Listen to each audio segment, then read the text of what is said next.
Today, we will recap an action drama movie called We Still Kill the Old Way. We Still Kill the Old Way tells the story of Richie, a retired British mobster. His retirement life is disrupted after a gang of kids kill his brother, forcing him to confront the gangsters ruthlessly. So, make sure you watch this video till the end for a better experience.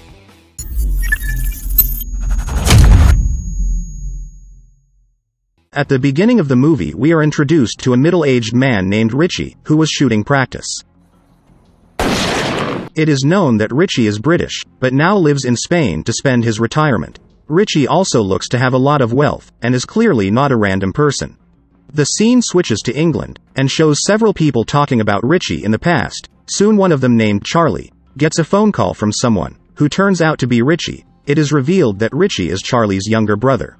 The two of them also expressed their longing for each other because they had not met for a long time, and Richie admitted that in the near future he would go to England to meet Charlie. After that, Charlie reunited with his friends, including one woman named Lisa, who turned out to like Richie from the first, and without hesitation tried to ask Charlie for Richie's phone number. In the evening, a couple was seen looking for a place to do pervert, and arrived at a narrow alley, but it turned out that the woman was instead given to the man's friends to be raped. Even his depraved actions were deliberately recorded by them, and the man who trapped this woman was the leader of the gang. One of the gang members, named Dean, had wanted to stop his friend's behavior, but Dean was asked not to interfere by the chairman. Soon Charlie came to them. After hearing the sound of screaming, Charlie told the woman to leave immediately. Then Charlie lectured the young men without rules. However, the gangsters, who were basically insolent, insulted Charlie, and it made Charlie angry and hit one of them. Seeing that, the chairman ordered all his men to gang up on Charlie.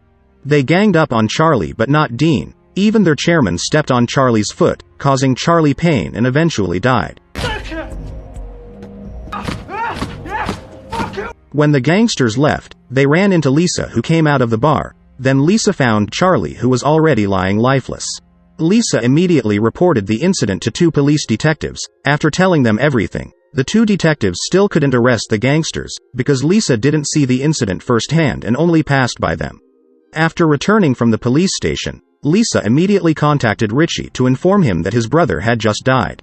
This made Richie very sad, and planned to come to England immediately. The next day, the two detectives went to the gang leader named Aaron. Here the detectives said that they would not hesitate to arrest Aaron's group, and put him in a heavyweight prison if his gang was proven guilty.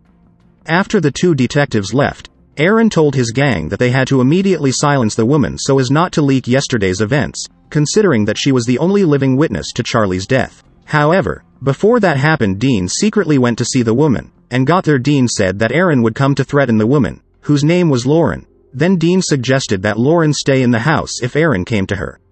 Shortly thereafter, Aaron got there, and threatened Lauren. Said that if Lauren dared to report yesterday's incident, then Aaron would finish Lauren and her mother. On the other hand, Richie had arrived in England to find out the chronology of his brother's death. There Richie was immediately greeted by a bald man who was his former subordinate. Richie then went to Lisa's house to ask what really happened. Lisa said that she did not see the incident directly, but Lisa was sure that the perpetrators who killed Charlie were young gangsters who often caused trouble in this city. After meeting Lisa, Richie and his bald friend went to the scene of Charlie's death.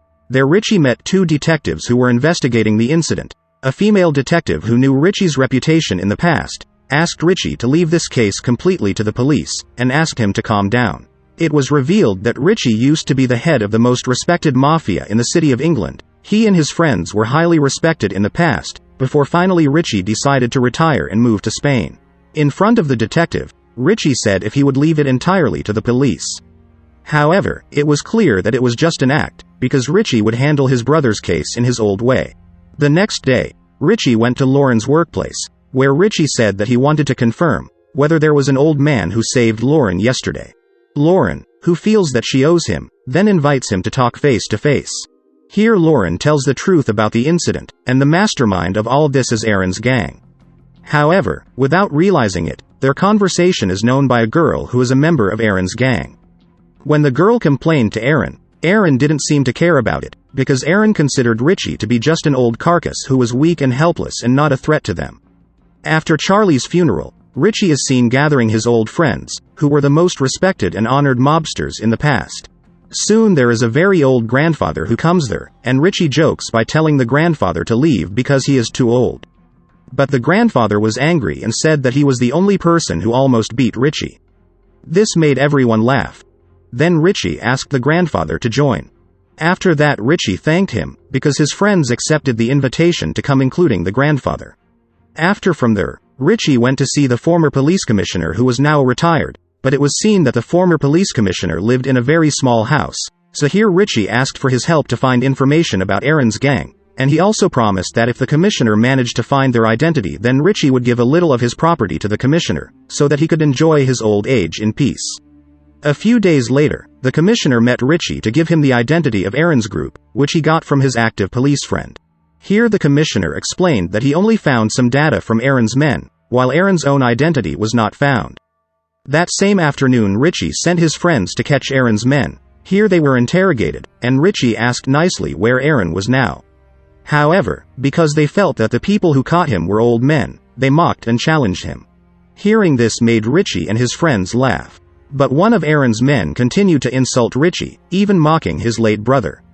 Therefore, Richie told one of his friends to take action immediately. Then Richie's friend took a hammer and nails and stuck them into the hands of one of Aaron's men. After that Richie's other friend immediately drilled the man's hand using an electric drill. Aaron's men who saw their friend being tortured so sadistically finally opened their mouths, saying they would lure Aaron out and bring him to Richie. Hearing this, Richie told his friend to let go of the person, but when the person was released he took a gun to attack Richie, but Richie finished him off first. Richie said that he actually didn't believe the boy either, but he didn't want to kill people in a helpless state. When going to interrogate Aaron's tortured men earlier, it turned out that the man had gone to another world. On the other hand, Aaron himself was upset because his two men just disappeared, but Aaron even suspected that his two men had been killed by the enemy gangsters. The next day Richie returned to see Lauren to ask about Aaron's other men. Lauren also pointed to one person who often hung out in the car park. But not long from that came a female detective approaching them. It turned out that Lauren was the son of the detective. The detective asked Richie not to involve his son in anything. Richie immediately replied that they were just talking. The scene moved to the parking lot. When Aaron's men saw an old grandfather alone, the man immediately scammed him, but when the grandfather pulled out the samurai, at that moment Aaron's men rushed to escape, but were finally trapped by Richie's friends. Richie and his friends returned to interrogate, asking nicely where Aaron was now. However, this person looked like the two boys yesterday. He even mocked Richie's old friends, even provoked Richie by saying that his late brother was like a helpless dog when he was ganged up on by them. Hearing that, immediately made Richie angry and without hesitation immediately finished him. Unfortunately, the taunt also made Richie's high blood pressure relapse, which made him have to be hospitalized. Even though he was lying down, Richie would still complete his revenge against Aaron. Even Richie had asked his friends to be on standby. On the other hand, Aaron himself was preparing weapons in case any of his men went missing again, and still thought that those who killed his men were enemy gangsters. Soon they had Lauren, who leaked Richie's secret and told him about the fact, if those who had killed his men were Richie and his old friends. She also told him that Richie was now lying in the hospital. Knowing this was all Richie's doing, Aaron became furious and immediately came to the hospital with Lauren as a hostage, and told his men to split up to look for Richie.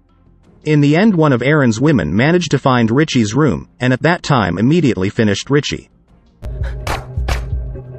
But it turned out that it was just a pillow, and Richie came from behind and suddenly. The gunshot was clearly heard by Aaron and the others, until when they checked Lauren's cell phone, it turned out that Lauren and Richie had been planning all this massacre scheme. Aaron was about to finish off Lauren, but fortunately Dean immediately pushed Aaron to the ground. After that there was a shootout between the young and the old.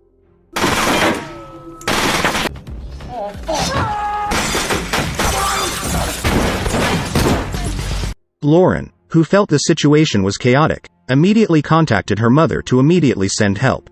On the other hand, Richie and his friends managed to finish off Aaron's men one by one. Meanwhile, Dean tried to take Lauren away, but unfortunately they were caught by Aaron. After that Aaron tried to use Lauren to lure Richie and his friends out. After Richie and his friends gave up, Suddenly Dean tried to fight Aaron, which made his gun bounce near Richie. Richie tried to put the bullet, but unfortunately he couldn't do it quickly. Orange finally chose to end traditionally. One moment, Aaron fell beside his gun. He immediately grabbed it and was about to finish Richie.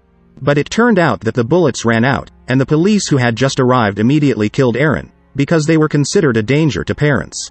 The scene moved back to the hospital, showing those who were being treated there. Soon came the detective approaching them, to thank Lauren for her son being saved. A few days later, Richie throws a big party and says he wants to leave, so that makes his friends a little disappointed because Richie will still leave after going through the struggle together. However, it turns out that Richie's intention of leaving is to leave the black world, and move to live in England with his friends, and that's how the movie ends.